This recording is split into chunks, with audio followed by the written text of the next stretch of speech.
Hello friends. We've just seen the Stations of the Cross played out, and I just wanted to offer a reflection on those stations. Often we focus on the heroes in our time are captivating figures. You see all the Marvel movies, we love heroes. Something we love almost as much as a hero is a fallen hero. The other night, Will Smith slapped a comedian in front of an audience, in front of a television audience as well. And, people loved Will Smith. He was a Hollywood good boy.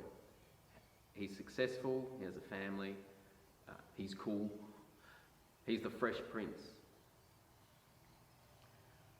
But afterwards, after he assaulted somebody, he said the quote, "The devil comes for you when you're at your highest."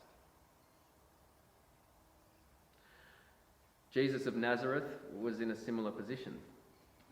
He walked into Jerusalem, the capital of the Holy Land, the place where God was meant to be present with his people in the temple. But the people who were watching over the temple were not allowing people to encounter God.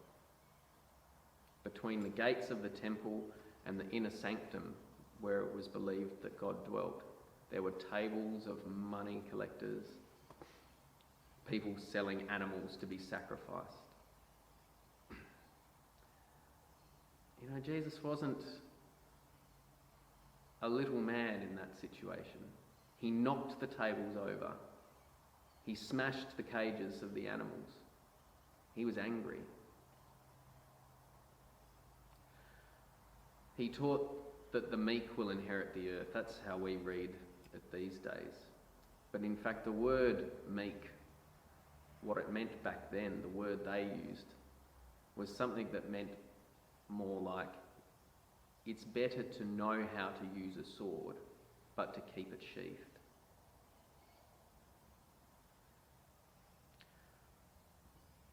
I wonder if we ever think of ourselves as a sword. Or do we think that we need to be small and compliant?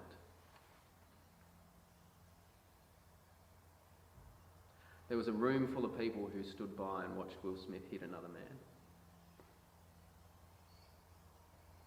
There was a crowd who welcomed Jesus 1 minute, and then 3 days later, the same crowd jeered him and mocked him, and as he was nailed to a cross said things like, "If you're the Son of God, why don't you pray yourself down?" These same people, at one moment welcoming and then the next hostile. They're swords in a way. When Jesus was saying you should know how to use a sword but keep it sheathed, he was saying know how powerful you are. Know what your actions can do in the world. Know that you are the source of good and evil. That the angry crowd and the praising crowd is in all of us. Jesus says, know that line that's in you. And when you know that you can be dangerous like a sword, then you know how to channel that power into something positive. And that's what Jesus shows us on the cross. That when people drew their swords on him, he kept his sheathed. He didn't respond with violence. You saw that with Chris Rock when Will Smith hit him the other night. Chris Rock did not strike back. In fact, even with what he said, he didn't add another sword to the fight. He handled it beautifully. And in fact, his non-violence paved the way for Will Smith to make an apology, and an apology that he needed to make.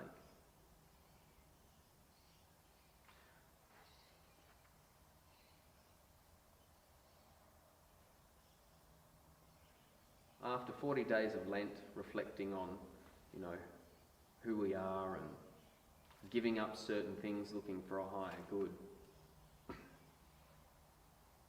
One of the higher good that Christians are invited to contemplate is Jesus, a man who knew how to use a sword but kept it sheathed. And Christians contemplate that because they know that they could very easily be one of the people who could nail Jesus to a cross.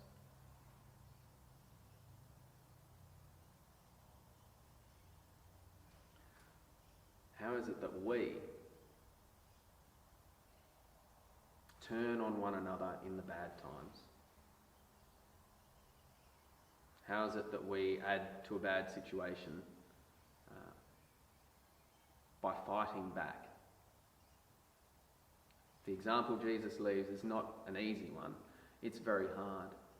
It absorbs the hatred and the violence of others and reflects forgiveness.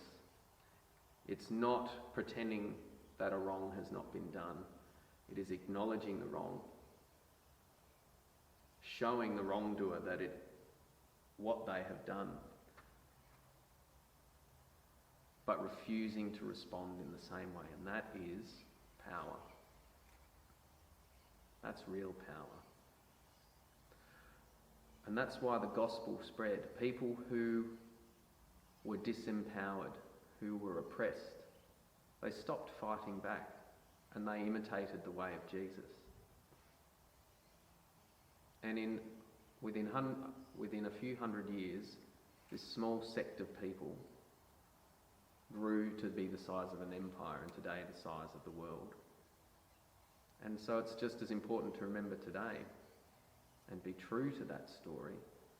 Are we people who perpetuate violence, or do we have the power to absorb it and reflect forgiveness into the world? Thanks.